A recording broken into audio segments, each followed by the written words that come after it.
Hello friends, रोशन की class YouTube channel में आप सभी का एक बार फिर से बहुत बहुत स्वागत है।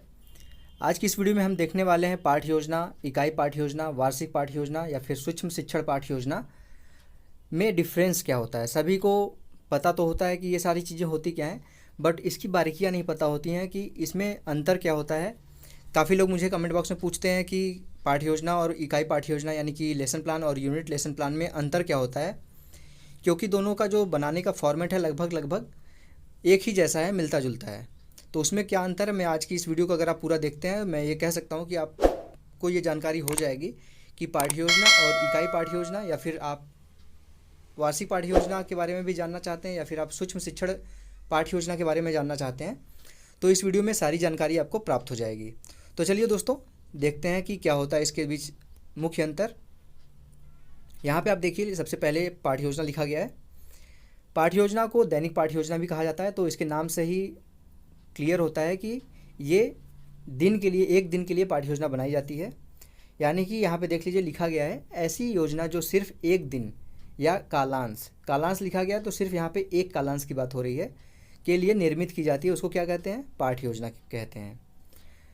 कि एक दिन के लिए जो भी हमको पाठ पढ़ाना है, उसके लिए अगर हम कोई योजना बनाते हैं तो उसको हम पाठ्य योजना कहते हैं। और यहाँ पे देखिए, दूसरा पॉइंट लिखा गया, सर्वप्रथम प्रस्तुत करने का श्रेय, यानी कि इसके प्रतिपादक या फिर इसके कह सकते हैं प्रवर्तक जो थे, इनका नाम है हर्बर्ट स्पेंसर। ये भी क्वेश्चन आपसे एग्जाम में पूछ सकता है, या फिर आपको ये क्वेश्चन आता है कि पाठ्य योजना क्या है, तो उसके अंदर ये सारी चीज़ें लिखी जा सकती हैं। अब यहाँ पे देख लीजिए, एक जो थे जोसेफ लैंडन, इनके द्वारा लिखा गया है यहाँ पे कि पाठ्य योजना क्या होता है, तो इसको भी देख लीजिए। पाठ्य योजना को हम कागज़ पर स्पष्ट रूप से अंकित की जाने वाली पाठ की रूपरेखा कहते हैं। यानी कि इसको हम कोई भी चैप्टर पढ़ाने जा रहे हैं किसी क्लास में, तो उसके लिए हम पहले एक कागज़ पे या फिर एक डायरी में कोई एक फॉर्मेट बनाएंगे कि कैसे हमको पढ़ाना है, कैसे शुरुआत करनी है, कैसे क्वेश्चंस बनाने हैं, कैसे इसका अंत करना है। तो ये सारी चीज़ें जो हम एक कागज़ पे स्पष्ट रूप से अंकित करते हैं, उस रूपरेखा को हम क्या कहते हैं? पाठ्य योजना कहते हैं। और इसमें देखिए लिखा गया है, जिसमें पाठ्य योजना पाठ से संबंधित सभी महत्वपूर्ण तथ्य स्पष्ट रूप से आ जाते हैं। मतलब कि जो भी हम योजना बनाते हैं पाठ्य योजना, उसके अंदर सभी जो उस पाठ से रिलेटेड जितने भी इंपॉर्टेंट पॉइंट होते हैं, वो सारी चीज़ें उसके अंदर डिस्कस हो जाती हैं। अब इसके बाद देख लीजिए, यहाँ पे लिखा गया है पाठ्य योजना के बारे में, अब विस्तार से लिखा गया है यहाँ पे। वास्तव में पाठ्य योजना शिक्षण का एक प्रारूप है, जिसमें इस बात का विवरण प्राप्त होता है कि शिक्षक को क्या क्या उपलब्धियां प्राप्त करनी है। इसका मतलब है कि आप शिक्षक अगर हैं, आप शिक्षक हैं तभी आप पाठ्य योजना बनाएंगे, या फिर आप छात्राध्यापक हैं या फिर छात्राध्यापिका हैं तो आप पाठ्य योजना बनाएंगे। तो उस पाठ्य योजना को बनाते समय आपको कुछ ऐसे आपके उद्देश्य होंगे जिनके अपनी पाठ्य योजना के द्वारा जिनको आप पूरा करना चाहेंगे, कि बच्चों में किन किन चीज़ों का विकास करना है, उनकी रुचि किस चीज़ में डेवलप करनी है। ये सारी चीज़ें आपकी उपलब्धियाँ होती हैं, इसको प्राप्त करना होता है अपने पाठ्य योजना के द्वारा। और यहाँ पे देख लीजिए, लिखा गया है उपलब्धियां प्राप्त करनी है तथा किन किन साधनों द्वारा इन्हें कक्षाओं की क्रियाओं के फलस्वरूप एक घंटे के अंदर प्राप्त किया जा सकता है। तो यहाँ पे आपको पहले तो उपलब्धियां प्राप्त करनी होती हैं, उसके बाद किन किन चीज़ों से आप अपनी उपलब्धियां प्राप्त कर सकते हैं। कोई पाठ पढ़ा के कर सकते हैं, कोई चीज़ दिखा के कर सकते हैं, जैसे चार्ट पे बना के ले गए, आप कुछ चीज़ें दिखा दिए बच्चों को, या फिर कुछ ऐसी चीज़ें उनको समझा सकते हैं। कविता है तो उसको गा के बता सकते हैं कि कविता कैसे गाई जाती है। ये सारी चीज़ें आप यहाँ पे एक घंटे के अंदर कैसे प्राप्त कर सकते हैं, अपने उद्देश्य की प्राप्ति कैसे कर सकते हैं, उसके बारे में यहाँ पे बताया गया है कि पाठ्य योजना क्या होती है। अब यहाँ पे लिखा गया है कि आदर्श जो पाठ्य योजना, काफ़ी लोग इसमें भी कंफ्यूज होते हैं कि पाठ्य योजना का जो अवधि होती है वो कितनी होनी चाहिए। तो जो एक आदर्श पाठ्य योजना की एक कालांश की जो अवधि होती है, समय सीमा होती है, वो 35 से 40 मिनट की होती है। परंतु इसमें मैं बता दूँ कि ये क्लास के ऊपर भी डिपेंड करती है। अगर छोटी क्लास के बच्चे हैं तो 35 मिनट मैक्सिमम कह सकते हैं, परंतु अगर आप हाई स्कूल से ऊपर जाएंगे तो आप 45 मिनट भी यहाँ पे ले सकते हैं इस चीज़ को। ये था हमारा पाठ्य योजना। अब देखते हैं हम इकाई पाठ्य योजना। पाठ्य योजना आशा करता हूँ आप लोगों को समझ में आ गया होगा। अब यहाँ पे देख लीजिए, इकाई पाठ्य योजना के बारे में लिखा गया है। हेनरी सी मॉरिसन ने 1956 में सर्वप्रथम पाठ्य योजना तैयार करने के लिए इकाई विधि दी थी। यानी कि इसके अगर आपसे क्वेश्चन पूछे कि इसके प्रतिपादक कौन थे, तो HC मॉरिसन जी होंगे, हेनरी सी मॉरिसन। और कहीं कहीं कन्फ्यूजन यहाँ पे क्रिएट होती है कि हर्बर्ट स्पेंसर जी ने इसका प्रतिपादन किया था, तो इसका प्रतिपादन HC मॉरिसन जी ने किया था। हर्बर्ट जो स्पेंसर थे उन्होंने, देखिए दूसरी पॉइंट में मैंने लिखा है कि इकाई विधि में सर्वप्रथम हर्बर्ट, या फिर यहाँ पे हर्बर्ट स्पेंसर भी कह सकते हैं, ने जो योजना प्रस्तुत की उसे हर्बर्ट की पंचपदी योजना कहा जाता है। तो यहाँ पे आपसे प्रश्न पूछ सकता है कि पंचपदी योजना को किसने बनाया था, तो यहाँ पे उनका नाम है हर्बर्ट स्पेंसर। इसके बाद आता है हमारा, इस विधि में संपूर्ण पाठ्यक्रम को कुछ खंडों में बांट लिया जाता है, और जिस खंड में बांटा जाता है उसको यूनिट कहा जाता है। यानी जैसे हमको पता है कि इकाई पाठ्य योजना का जो इंग्लिश नाम होता है, इंग्लिश में इसको हम यूनिट लेसन प्लान ही कहते हैं। तो यहाँ पे एक पूरा अगर विषय है आपका, जैसे विज्ञान विषय है, तो उसको छोटे छोटे पार्ट्स में, अगर विज्ञान विषय में आपके मान लीजिए कि 16 चैप्टर हैं, तो उसको हम 4-4 चैप्टर करके 4 यूनिट में बांट लेंगे, और उस यूनिट के अंदर जो चैप्टर होंगे 4-4, वो एक दूसरे से मिलते जुलते चैप्टर ही उस यूनिट के अंतर्गत रखा जाता है। और जो इकाई पाठ्य योजना होती है वो खुद की अपने अंदर की जो पाठ्य उसके अंदर पाठ होते हैं उससे संबंधित होती है, उसका बाहर से कोई संबंध नहीं होता। इकाई पाठ्य योजना का किसी दूसरी इकाई पाठ्य योजना से कोई संबंध नहीं होता। तो यहाँ पे ये चीज़ ध्यान दीजिएगा। और यहाँ पे लिखा गया है इकाई, यहाँ पे बैसेले जी हैं, उनके बारे में उन्होंने जो बताया इकाई पाठ्य योजना की परिभाषा, उसको देख लेते हैं।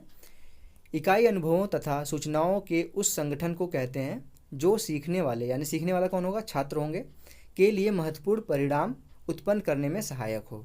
तो इनके द्वारा, बैसले जी के द्वारा यहाँ पे कहा गया है कि इकाई अनुभवों तथा सूचनाओं के उस संगठन को कहते हैं। यानी कि यहाँ पे 2 चीज़ों से यहाँ पे इकाई पाठ्य योजना बनाई जाती है, एक तो अनुभव होता है और दूसरा सूचनाओं का संगठन होता है। उसको इकट्ठा करके जो छात्र होते हैं उनको कुछ हेल्प करता है, उनके जो वो जो चाहते हैं उसको पूरा करने के लिए।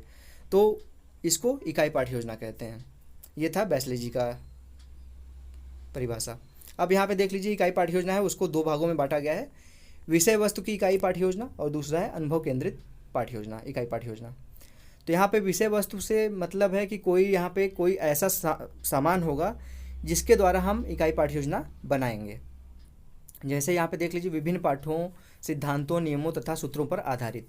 तो सिंपल सी बात है, ये सारी चीज़ें कहाँ पे आपको मिलेंगी, किसी किताब में, कहीं पे भी मिलेगी। तो आप एक तरीके से कह सकते हैं कि वो आपकी इकाई पाठ्य योजना के लिए विषय वस्तु का काम करेगी।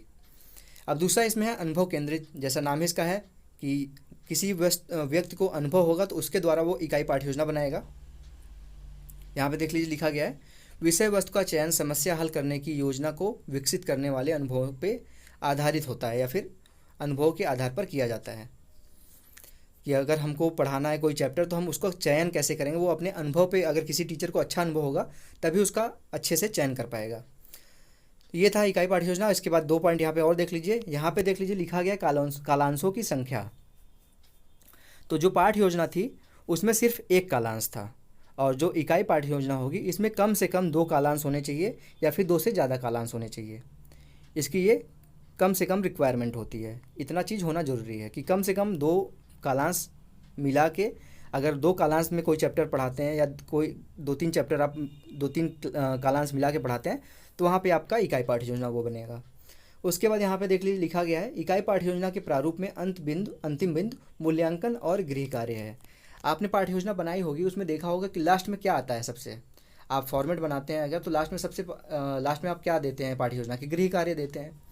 परंतु आप जब इकाई पाठ्य योजना बनाएंगे तो वहाँ पे जो अंतिम बिंदु होगा, वहाँ पे अंतिम बिंदु इसका मूल्यांकन और गृह कार्य दोनों होगा। तो यहाँ पे एक अंतर दोनों में, पाठ्य योजना और इकाई पाठ्य योजना में ये भी आ जाता है। आशा करता हूँ आप लोगों को समझ में आ गया होगा कि इकाई पाठ्य योजना और पाठ्य योजना में अंतर क्या है। सारी डिटेल मैंने यहाँ पे आपको बता दी हैं। अब उसके बाद देखते हैं कि वार्षिक पाठ्य योजना क्या है। लास्ट में मैं आपको फिर से बताऊंगा कि ये एक दूसरे से संबंधित कैसे हैं। वार्षिक पाठ्य योजना यहाँ पे मैंने क्यों लिया है, तो क्योंकि ये सभी चीज़ों में संबंध है इन तीनों में, इसलिए यहाँ पे मैंने वार्षिक पाठ्य योजना भी ले लिया है। तो यहाँ पे देख लीजिए, वार्षिक पाठ्य योजना किसको कहते हैं, छोटा सा है, इसको देख लीजिए। शिक्षण कार्य की योजना जो शिक्षक द्वारा अपनी डायरी में सत्र पर्यंत शिक्षण कार्य एवं अन्य करणीय कार्यों की जो रूपरेखा तैयार की जाती है, वह वार्षिक पाठ्य योजना कहलाती है। मतलब कि वार्षिक, जैसे इसका नाम से ही पता चल रहा है कि 1 साल के लिए, 1 वर्ष के लिए ये बनाया जाता है योजना। और 1 वर्ष में शिक्षक बनाता है, जिसको अनुभव होगा वही शिक्षक बना पाएगा। वो अपनी डायरी में ये सारी चीज़ें लिखता है कि मुझे जैसे कोई किताब है आपके पास, 3-4 किताबें हैं आपके पास, जैसे मैथ का हो गया, साइंस का हो गया, हिंदी का हो गया, इंग्लिश का हो गया। तो एक जो शिक्षक मेन होता है आपके, मान लीजिए आपके हेड हो गए या फिर हेड टीचर हो गए, वो एक ऐसा रूपरेखा ऐसी तैयार करते हैं जिसके द्वारा वो सभी शिक्षकों को बताते हैं कि इतने महीने में इतना चीज़ कंप्लीट होना चाहिए, इतने महीने में इतनी यूनिट कंप्लीट होनी चाहिए, इतने महीने में इतना चैप्टर कंप्लीट होना चाहिए, इस महीने में इतनी छुट्टियां पड़ेंगी, तो इसके हिसाब से आपको कैसे पढ़ाना है इस चीज़ को, कब से सत्र शुरू होगा, कब सत्र ख़त्म होगा। तो ये सारी चीज़ें वो अपनी डायरी में अच्छे तरीके से रूपरेखा उसकी तैयार करते हैं। तो ये हो जाएगा वार्षिक पाठ्य योजना। उसके बाद देख लीजिए वार्षिक पाठ्य योजना में निर्माण को बनाने में क्या क्या यहाँ पे चरण आता है। तो यहाँ पे देख लीजिए पाठ्यक्रम का विश्लेषण पहले किया जाता है कि कितनी, जैसे मैंने अभी बताया ना कि कितनी किताबें हैं, उसी हिसाब से अगर एक किताब है तो उसको पढ़ाना बहुत आसान होगा पूरे साल में। अगर 10 किताबें हैं तो उसको किस हिसाब से बांटा जाए कि 10 के 10 सब्जेक्ट पूरे पूरे ख़त्म हो जाएँ। तो यहाँ पे देख लीजिए पाठ्यक्रम को अलग अलग इकाइयों में विभाजित करना, यानी कि अगर हम पाठ्यक्रम का विश्लेषण कर लेते हैं तो उसके बाद हम उस पाठ्यक्रम को अलग अलग छोटे छोटे इकाइयों में बांट देंगे। उसके बाद जिससे वो क्लियर हो जाएगा कि कौन सी चीज़ कितनी देर में हमको ख़त्म करनी है। उसके बाद क्या आता है, प्रत्येक विषय में शिक्षण सत्र के में कितने कालांश प्राप्त होंगे। मतलब कि अगर शिक्षण सत्र चल रहा है, जैसे कि कभी भी लगातार देखेंगे तो 1-2 महीने चलता है शिक्षण सत्र, उसमें कितनी यूनिट को आपको ख़त्म करना है। जैसे कि अगर सभी के 4 सब्जेक्ट हैं और सभी में आपके 4-4 यूनिट हैं तो आपके 16 यूनिट हो गए। तो आपको 16 यूनिट को अगले 2 महीने में कितनी यूनिट ख़त्म करना है कि आगे वाले जो सत्र में वो सारी चीज़ें आराम से कवर हो जाएं। तो ये चीज़ इसमें होगा कि प्रत्येक विषय में शिक्षण सत्र में कितने कालांश प्राप्त होंगे, यानी कि कितने पीरियड यहाँ पे प्राप्त होंगे, इसके बारे में यहाँ पे बोल रहा है। कालांश मतलब कि कितने पीरियड, कि अगले 2 महीने में 30 क्लासें लगेंगी कि 40 क्लासें लगेंगी, इसके बारे में यहाँ पे बात हो रहा है। उसके बाद देख लीजिए तीसरा, इसके बाद प्रत्येक इकाई के शिक्षण के लिए कालांशों की संख्या प्लस इकाई के उद्देश्यों का निर्धारण। यानी कि जब आपने ये निर्धारित कर दिया कि 40 क्लास आपको अगले 2 महीने में मिलेंगी, 40 क्लास मतलब 40 कालांश मिलेंगे आपको, तो उसमें आपको यहाँ पे देख लीजिए लिखा गया प्रत्येक इकाई के शिक्षण के लिए कालांशों की संख्या। अगर 40 क्लास मिल गया तो उसमें हम मैथ के लिए कितने कालांश देंगे, इसमें साइंस के लिए कितने कालांश देंगे, हिंदी के लिए कितनी क्लासेस देंगे। यहाँ पे क्लासेस मैंने कालांश से ही संबंधित है तो दोनों को कुछ भी मैं यहाँ पे बोल रहा हूँ, कालांश भी बोल सकता हूँ, उसको क्लास भी बोल सकता हूँ या फिर पीरियड भी बोल सकता हूँ।